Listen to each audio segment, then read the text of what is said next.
केंद्रीय प्रवृत्ति की मापें। सांख्यिकी में हमारा एक अगला टॉपिक है। केंद्रीय प्रवृत्ति की मापें से क्या अर्थ है? दिए गए आंकड़ों में एक ऐसा संख्यात्मक मान जो सभी आंकड़ों का प्रतिनिधित्व करता हो। इसमें हम इसके लिए परिभाषा दे सकते हैं, एक ऐसा संख्यात्मक मान, एक ऐसा संख्यात्मक मान जो दिए गए सभी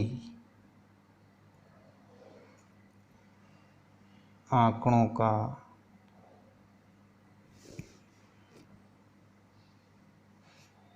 सबसे अधिक प्रतिनिधित्व करता हो।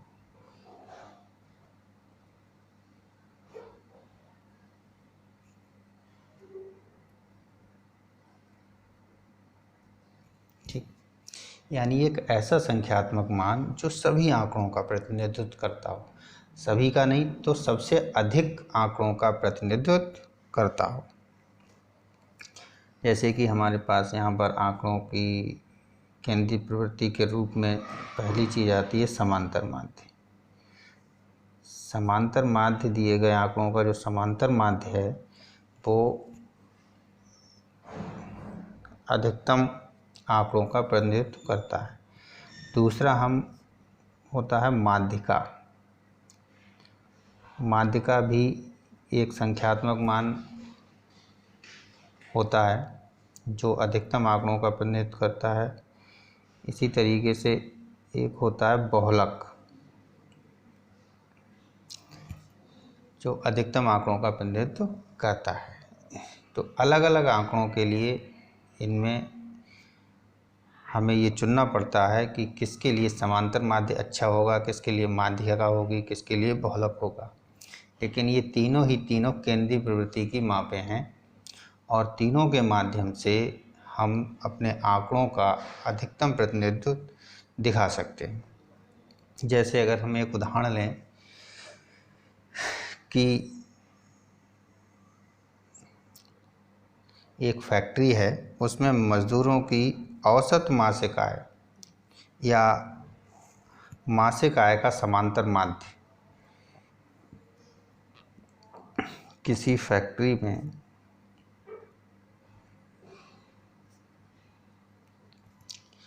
मज़दूरों की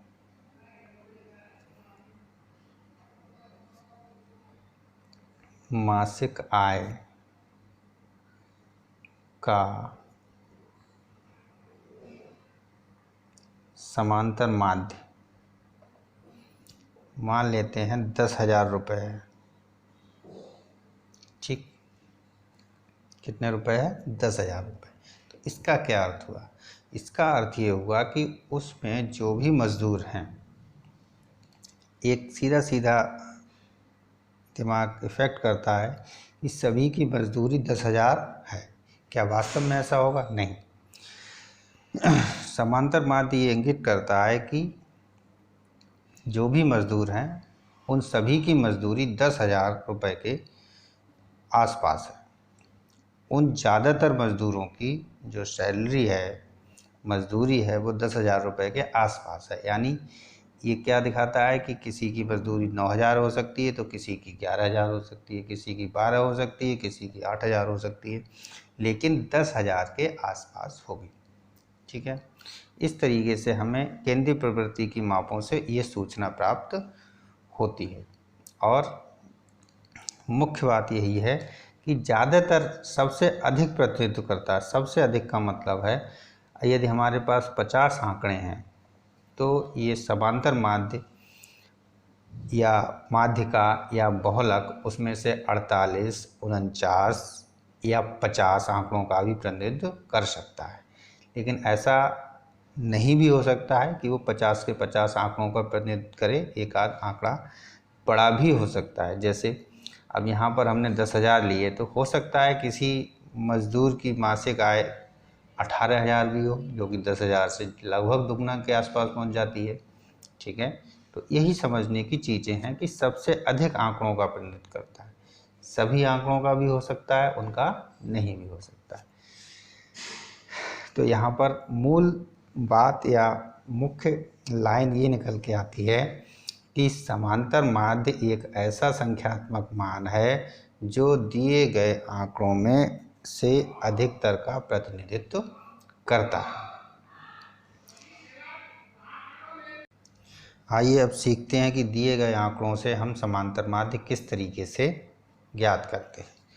तो पहला तरीका है यहाँ पर ज्ञात करने का, जब आंकड़े अवर्गीकृत हों।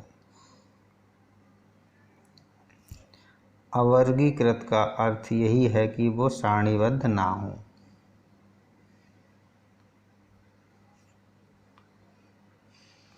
ठीक, तो अवर्गीकृत का मतलब यही होगा, जैसे कुछ आंकड़े आपको दिए हैं x1, x2, x3, x4, जैसे मान लेते हैं n आंकड़े दिए हुए। ठीक, तो इनका समांतर माध्य कैसे निकालते हैं? तो इसके लिए सीधा सीधा सूत्र होता है हमारे पास कि इन सभी को हम सबसे पहले जोड़ लेंगे और जोड़ने के बाद आंकड़ों की संख्या से ही हम उसे भाग कर देंगे, या इसे शॉर्ट में लिखें तो सिग्मा x/n। सिग्मा का अर्थ है, x का मतलब आंकड़े, जितने दिए गए आंकड़े हैं उन सभी का जोड़ बटे कुल आंकड़ों की संख्या। ठीक, तो सिग्मा x/n इस सूत्र की सहायता से आंकड़े यदि अवर्गीकृत हैं तो हम समांतर माध्य ज्ञात कर लेते हैं। दूसरा, जब आंकड़े वर्गीकृत हों।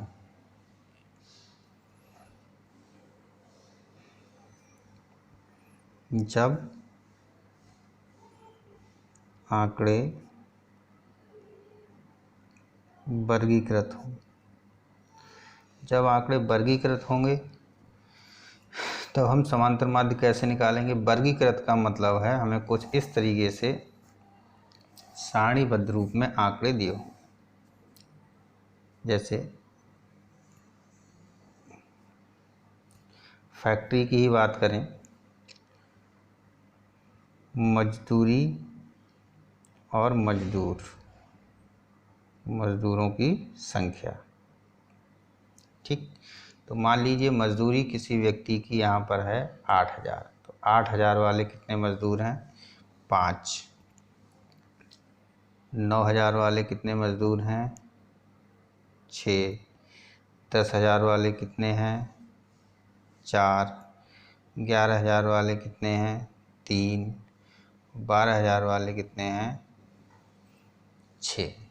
ठीक, इस तरीके से आपको यदि आंकड़े दिए हुए हैं तो इसको हम मान लेते हैं मजदूरी को x1, x2, x3, x4, x5, और ये हमारी कहलाती है संख्या, जो होती है वो बारंबारता कहलाती है, f1, f2, f3, f4, f5।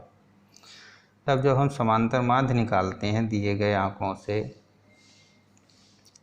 तो क्या होगा? इन दोनों का गुणा करेंगे और फिर जोड़ लेंगे, यानी f1 x1 plus f2 x2 plus f3 x3 plus जितने भी आंकड़े दिए हैं, अगर हमारे पास n आंकड़े हैं तो n तक, बटे f1 plus f2 plus f3 fn तक, यानी जितनी बारंबारताएं हैं उन सभी का योग।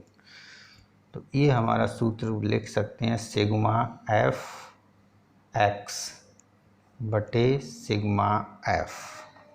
ठीक, इस तरीके से हमें ये सूत्र प्राप्त हो जाता है समांतर माध्य के लिए। तो इन दो विधियों से जब आंकड़े वर्गीकृत हों तो इस विधि से निकालेंगे, जब अवर्गीकृत हों तो सिग्मा x/n से निकालेंगे। अब आगे जब हम अभ्यास करेंगे तो आपको और अच्छे से समझ आएगा। आपकी क्लास में केवल समांतर माध्य ही सिलेबस में है, माध्यिका और बहुलक अगले क्लास में आप इसे पढ़ेंगे। ठीक है, आज के लिए इतना ही। धन्यवाद।